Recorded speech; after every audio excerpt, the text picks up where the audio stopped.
Welcome to Tech Talks, Evolving Distribution. I'm Corey Hayes, and with me is Bill Rosado. Today, we're exploring how digital transformation is reshaping the distribution industry. That's right. From e-commerce platforms to CRM tools, we talk with industry experts about how distribution can embrace these changes and thrive in the ever-changing space.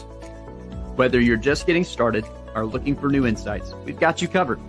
Today's episode is packed with information to help you navigate the digital shift. So let the tech talk begin. Hello, everybody, and welcome back to another episode of Tech Talks Evolving Distribution. Corey Hayes alongside Bill Rosado, and today we have special guest Lydia Rice. Lydia, how you doing today? Good. How are you? Doing pretty good. Remind me where you're coming from today. Coming from Hydraulic Connections, my home office in Delaware. Okay. All right. I'm sure Delaware is beautiful this time of year. Yeah, where we are, it's just hot. Yes, it's hot here too. Yes. Yep. But you have beaches, and we have trees. So yeah, we got to go jump in a pond to cool off. You get the ocean, so We do. Yes, makes a difference. Well, thank you so much for joining us today. Really looking forward to getting into the conversation. Thank you, everybody, for tuning in. Want to start off with really, Lydia, just allowing yourself to introduce yourself to the listener. Tell us a little bit about your journey, what you're passionate about, what you guys are working on over at Hydraulic Connections, and just tell us a little bit about yourself. Yeah, thank you.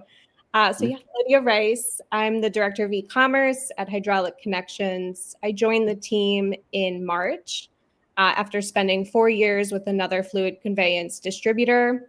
Came into this industry just by a miracle, happenstance, as an intern. And they gave me the e-commerce project to work on, took it, ran with it, fell in love with the fluid conveyance industry, the people that work within it, what this industry does for our infrastructure and our economy, and really found myself at home here in this little niche of distribution.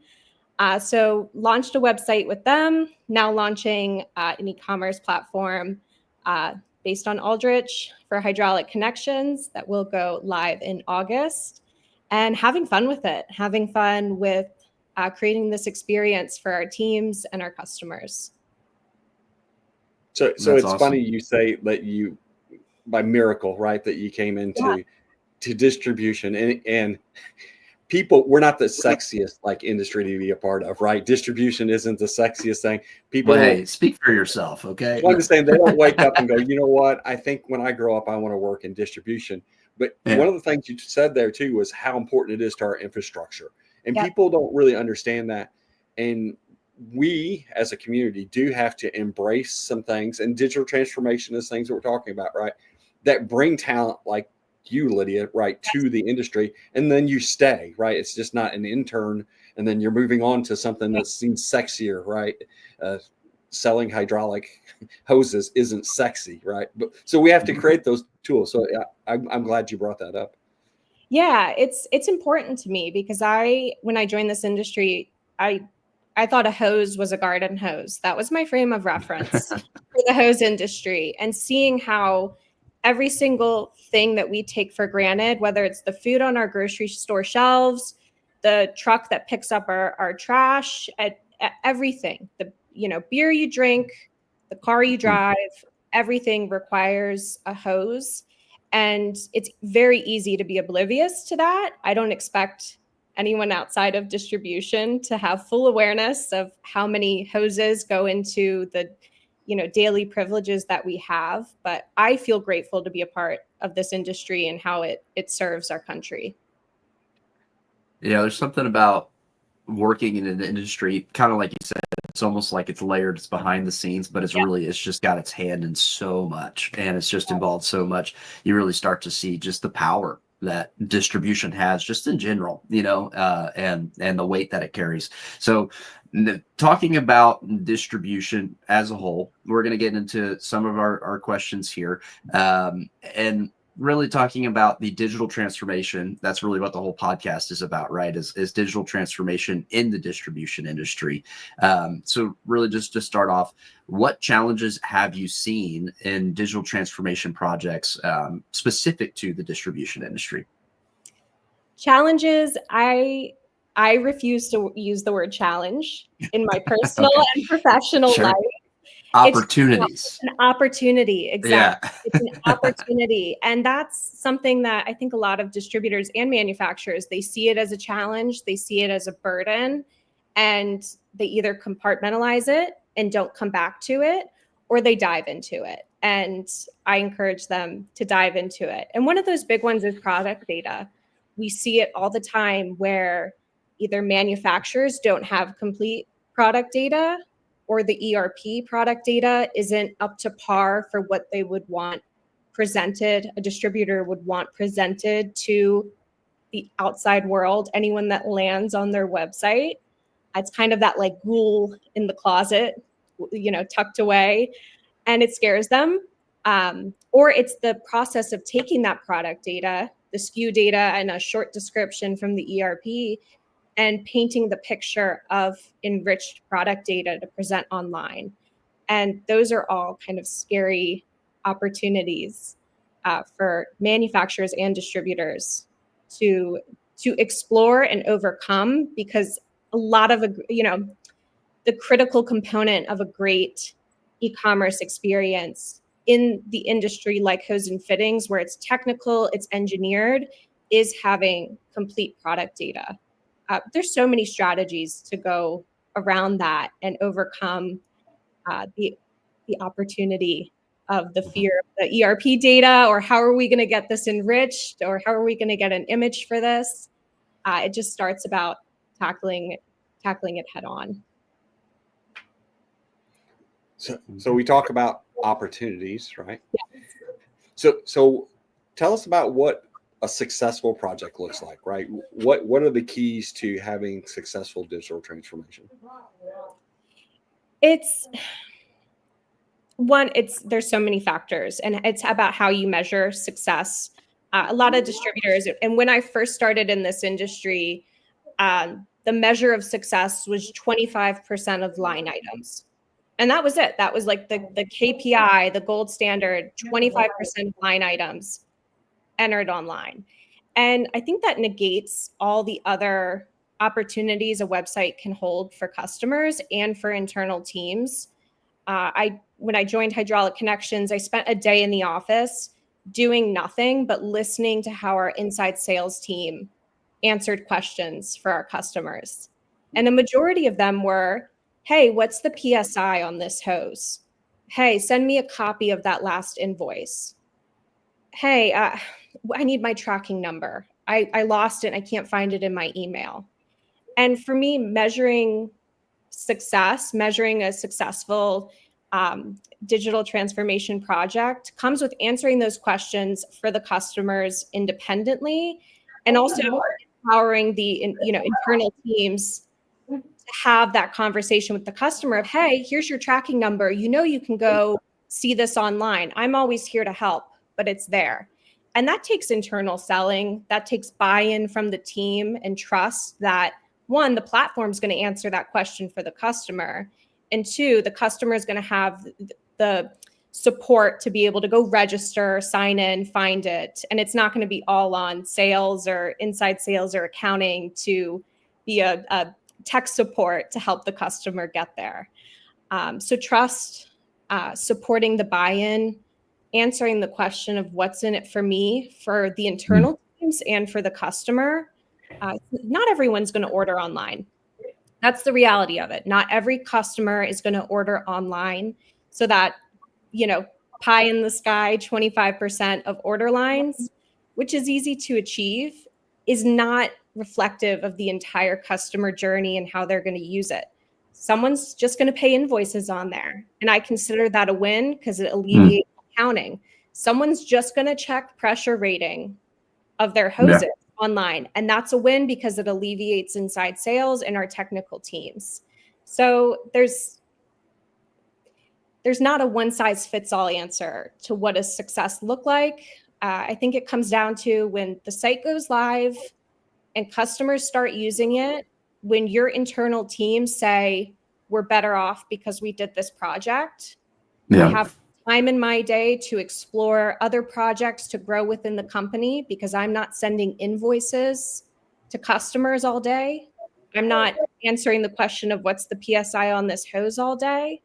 I think that's when you win. And the customers that feel supported, feel like they're getting the service at all hours of the day and are able to either reach you by phone or check it online themselves. That's the definition of success to me. Yeah, that's such a good way of looking at it, and it's almost refreshing to hear you say that, because I was at a conference last week, TripNet, and part of the conversation that I had in one of the courses that we did was ROI clarity. And on any kind of digital transformation project, typically, or maybe I should say specifically e-commerce, is because that's what our conversation was.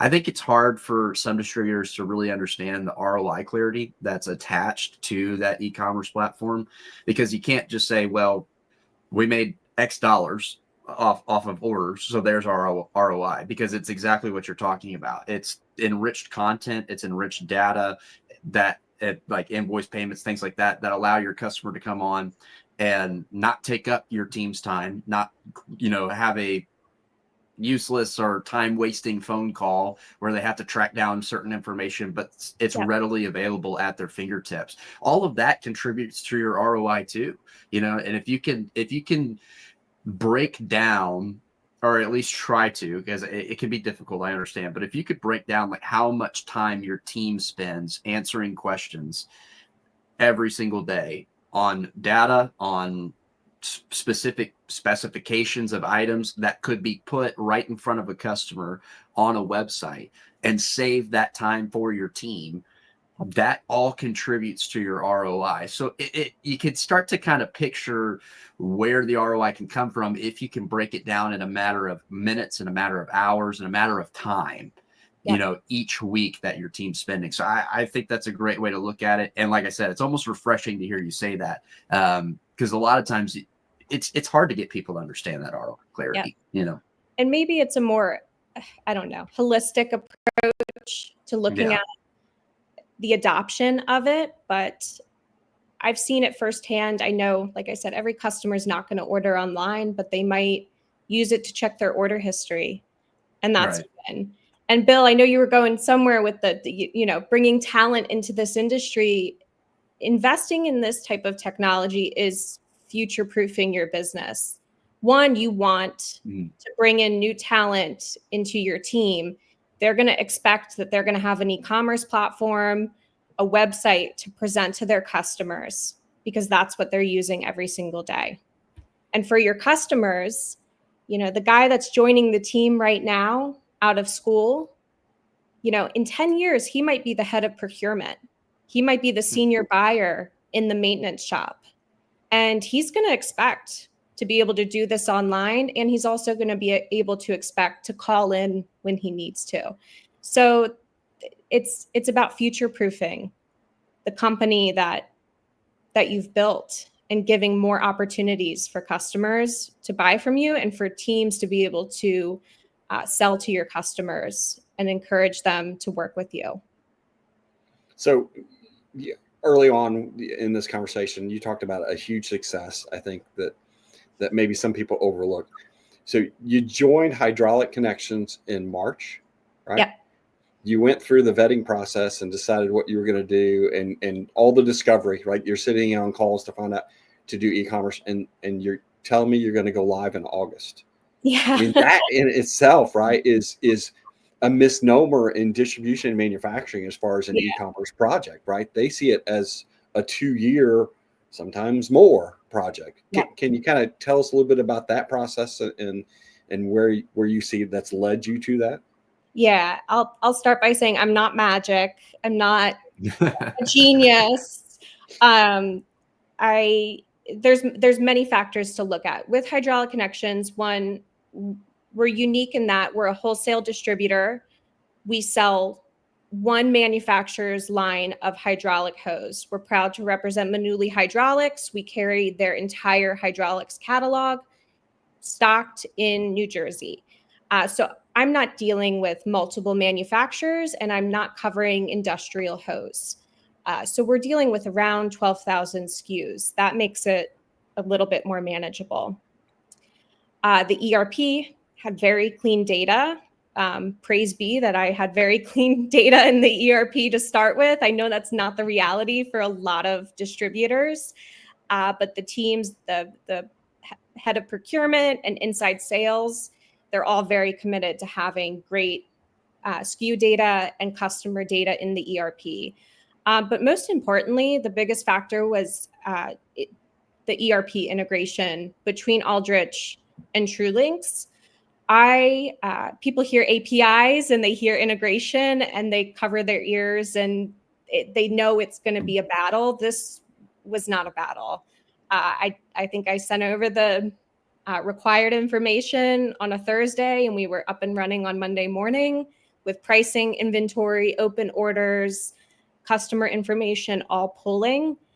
And at first I thought something was broken. Like I kept checking to see if everything was just pulling from one customer, there was like something happened, but no, the integration took no time, which gave me less time to do product data. So kind of a double-edged sword, thanks, Aldrich, but we got that covered. I would have rather had a smooth ERP integration. Smooth is an understatement. Just blissful ERP integration and been on more of a crunch to do PIM data than the alternative, which is spending months and months and months wondering why orders won't come in and why pricing isn't pulling, and why, and having to get on multiple calls with both your ERP, your e-commerce, and your internal teams to figure it out. That's where I think a lot of distributors and manufacturers start to pull their hair out, and working with your team has made it so easy for us. Well, that's great to hear. Yeah, thank you so much for that. Really appreciate that. I want to ask a question, but before I do, I want to put a disclaimer out there because I know the question I'm about to ask can get into the weeds very quickly. So I want to tell you, I'm not expecting you to get really granular and with this answer, but just at a high level, you've mentioned a couple times ERP data cleanup. Yeah. And that's something I think Bill and I hear on just continuous repeat. Our ERP data is a mess. And we're scared of that. We're fearful of that. So just at a high level, again, not getting too minute, but just at a high level, how can a distributor approach cleaning up their ERP data? If they know they need to do it, what's some best practices, just things to keep in mind as they're trying to wrap their arms around cleaning up data in their ERP? Yes. Thank you for the disclaimer, because that is a granular question. Yes. I could talk for hours about ERP data strategy. I feel the best approach, and this, may differ by any other person you talk to. And granted, I've had experience with Profit 21 and now TrueLinks, so that's my frame of reference. In my experience, starting with what you stock and what you sell is the best approach. You might have 1 million SKUs in your ERP. 20% you might haven't sold in the last decade. That doesn't need to be in the export of SKUs that you look into adding to the website. In regards to manufacturer SKUs, look at the A items, what you have on the shelf in your warehouse, what is stocked and ready to go, and start there.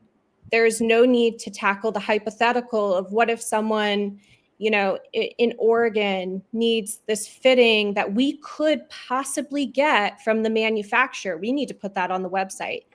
That's great in a year and a half after you've launched the site and you've introduced it to your current customers. But if it hasn't sold in the last 3 years and you don't stock it in your warehouse, or you can't get it in 1 day from the manufacturer, then it doesn't need to be in your PIM, and it needs to be removed from your spreadsheets, your mind. for an e-commerce and a PIM project. Yeah, I'm going to tell you that's great. Yeah, great information, right, to share to our community that struggles with that. I mean, Corey's right. We hear it all the time. They struggle with that, and they don't understand that you can't eat the elephant all at once, right? You've got to eat it one bite at a time. And you gave them where it is we should start, right? Where you should begin. Yeah. And you don't have to eat the elephant or the whole elephant before you go live. I like that you said that. You know, you can go live and you can start making money now, you know, with your current customers and what they currently buy from you. There's the whole, I've seen this before too. You know, we have manufacturers and distributors that are hesitant, and I understand that. And then we have the shiny object syndrome of I need every single SKU I could possibly access from every manufacturer on the website.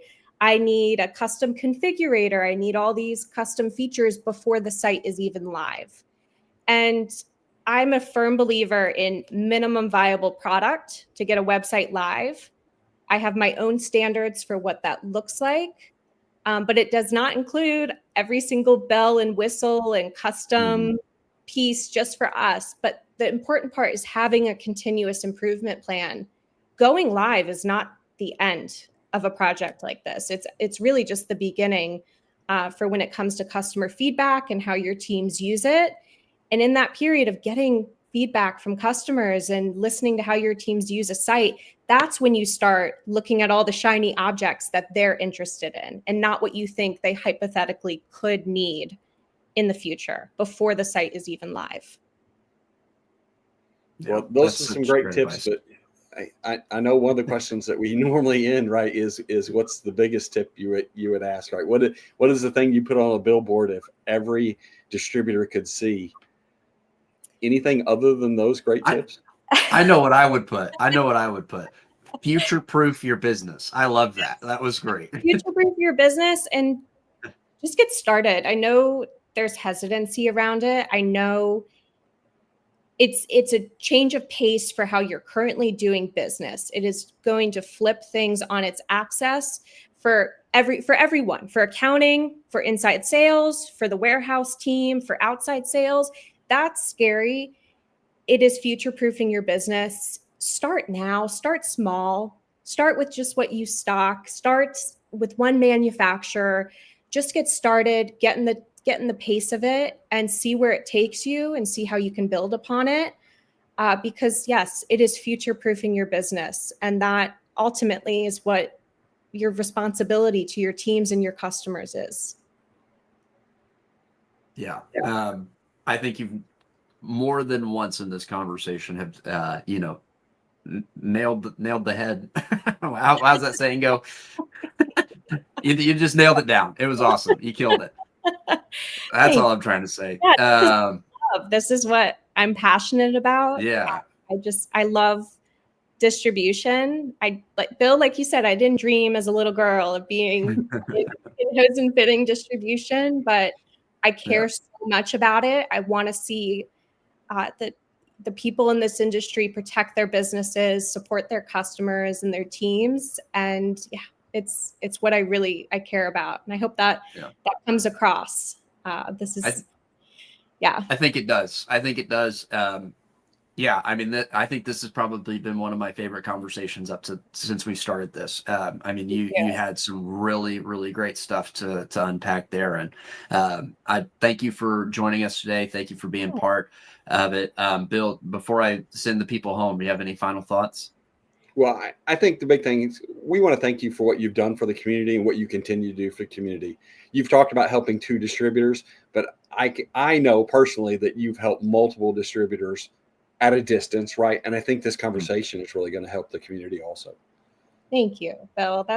I love that because, my heart is in the hose and fitting space, and I couldn't imagine myself anywhere else. That's awesome.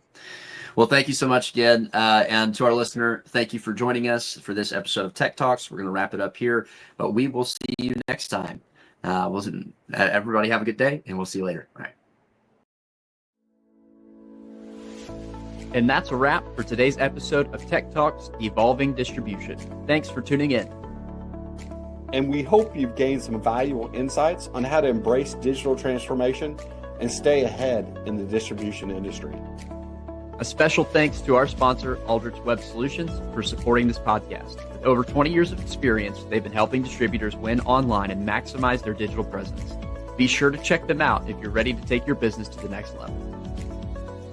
And if you enjoyed the episode, don't forget to subscribe, rate, and leave us a review. And of course, share this with anyone who could benefit from this conversation. We'll be back next time with more expert insights. And until then, keep evolving and embracing change.